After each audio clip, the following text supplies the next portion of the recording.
আজকে আপনাদের জন্য নিয়ে এসেছি দুর্দান্ত একটি রেসিপি, থোর বাটা। যারা এই থোর বাটা খাননি এখনও, অবশ্যই একবার হলো বাড়িতে ট্রাই করে খেয়ে দেখুন। গরম ভাতে জাস্ট অপূর্ব লাগে খেতে। আর একবার খেয়ে দেখলে দেখবেন বারে বারেই বানাতে ইচ্ছা করবে। যখনই থোর পাবেন তখনই দেখবেন ইচ্ছা করবে এইভাবে বানাতে। তাহলে চলুন দেখে নিই। দেখুন এখানে আমি নিয়েছি কলার থোর। থোরটাকে আগে খোসাটা ভালো করে ছাড়িয়ে নিয়েছি, তারপরে এইভাবে একটা ছুরির সাহায্যে কেটে নিতে হবে। দেখুন একটা করে কেটে তারপরে যে আঁশটা সেটা কিন্তু আঙুলে এইভাবে পেঁচিয়ে নিতে হবে।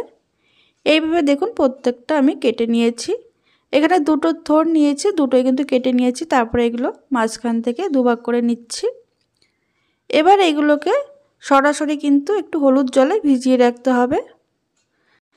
থোর কেটে এইভাবে 10 থেকে 15 মিনিট যদি জলে ভিজিয়ে রাখা হয় তাহলে কিন্তু একদমই কালো হবে না। দেখুন 10-15 মিনিট পর জলটা ঝরিয়ে একটা প্রেসার কুকারের মধ্যে দিয়ে দিচ্ছি। আপনারা চাইলে প্রেসার করে যদি সিদ্ধ করতে না চান তাহলে কিন্তু এটা এমনি কড়াইতেও সিদ্ধ করে নিতে পারেন, তাতে করে একটু সময়টা বেশিই লাগবে। এবার দেখুন এর মধ্যে দিয়ে দিচ্ছি 1 কাপ জল, তার মধ্যে সামান্য নুন আর সামান্য হলুদ দিয়ে দিলাম।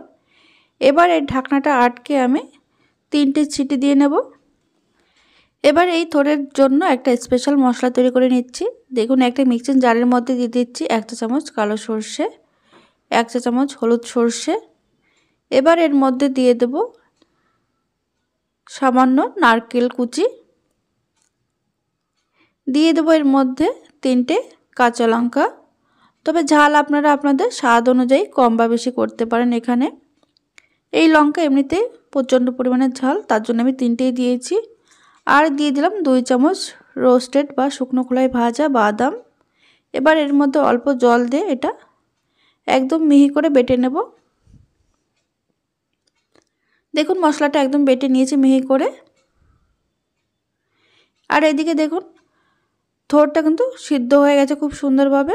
আমি একটা তুলে দেখাচ্ছি কেমন সিদ্ধ হয়েছে এটা।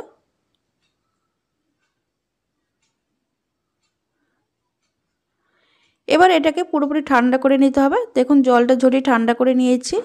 তারপরে যে মিক্সিং জারের মধ্যে আমি সর্ষে নারকেল বেটে নিয়েছিলাম তার মধ্যে আমি এই সিদ্ধ করে রাখা থোরটাও দিয়ে দিচ্ছি। তবে থোরটা কিন্তু পুরোপুরি ঠান্ডা করে নেবেন। থোরটা কিন্তু যদি সামান্য জল লাগে তাহলে সামান্য জল দিয়ে কিন্তু এটা বেটে নেবেন। দেখুন সমস্ত থোর বেটে নেওয়া হয়ে গেছে। এবার গ্যাসে একটা ফ্রাই প্যান বসিয়েছি। আপনারা চাইলে এমনি কড়াইতেও করতে পারেন।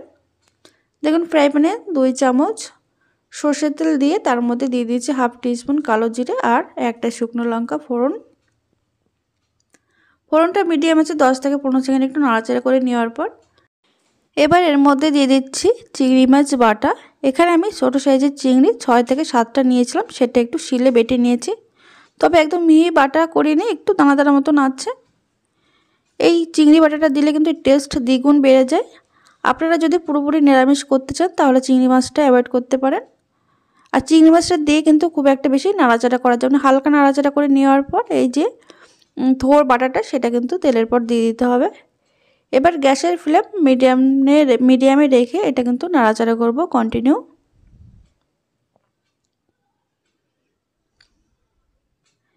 মিডিয়াম আছে 2 থেকে 3 মিনিট কিন্তু নাড়াচাড়া করে নিয়েছি।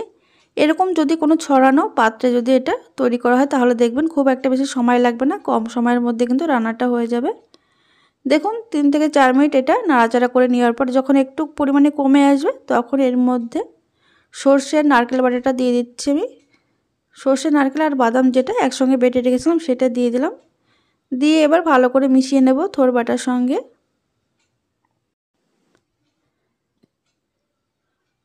2 থেকে 3 মিনিট নাড়াচাড়া করে নেওয়ার পর তারপরে এর মধ্যে দিয়ে দিতে হবে স্বাদ মতো নুন আর 1/4 চা চামচ হলুদ। নুন আর হলুদ দিয়ে এটা খুব ভালো করে মিশিয়ে নেব। এটা কিন্তু অনবরত নাড়াচাড়া করতে হবে, নাহলে কিন্তু তলায় লেগে যাওয়ার একটা সম্ভাবনা থাকবে। এটা একবার যদি গরম ভাত দিয়ে খান তাহলে দেখবেন এর টেস্টটা কত সুন্দর হয়। একবার খেলে কিন্তু বারবারই খেতে মন চাইবে। দেখুন এইভাবে নাড়াচাড়া করতে করতে কিন্তু অনেকটাই শুকিয়ে গেছে। এবার এর মধ্যে দিয়ে দিচ্ছি 1/2 চা চামচ চিনি টেস্টটাকে বাড়ানোর জন্য। চিনি দিয়ে ভালো করে মিশিয়ে নেওয়ার পর দেখুন আরও 2 থেকে 3 মিনিট নাড়াচাড়া করে নেওয়ার পর দেখুন অনেকটাই শুকিয়ে গেছে। আর এটা কিন্তু ফ্রাই প্যান থেকে এমনি ছেড়ে দিয়েছে, মানে উঠে আসছে, একদম রেডি হয়ে গেছে কিন্তু এটা দেখুন একটা প্লেটে নামিয়ে নিয়েছি। এবার উপর থেকে 1 চামচ কাঁচা সর্ষের তেল দিয়ে গরম গরম ভাতের সঙ্গে খেয়ে দেখুন, অপূর্ব লাগবে খেতে। তাহলে বন্ধুরা ভিডিওটি ভালো লাগলে লাইক কমেন্ট শেয়ার করতে ভুলবেন না, আর চ্যানেলটিকে সাবস্ক্রাইব করে পাশে থাকবেন।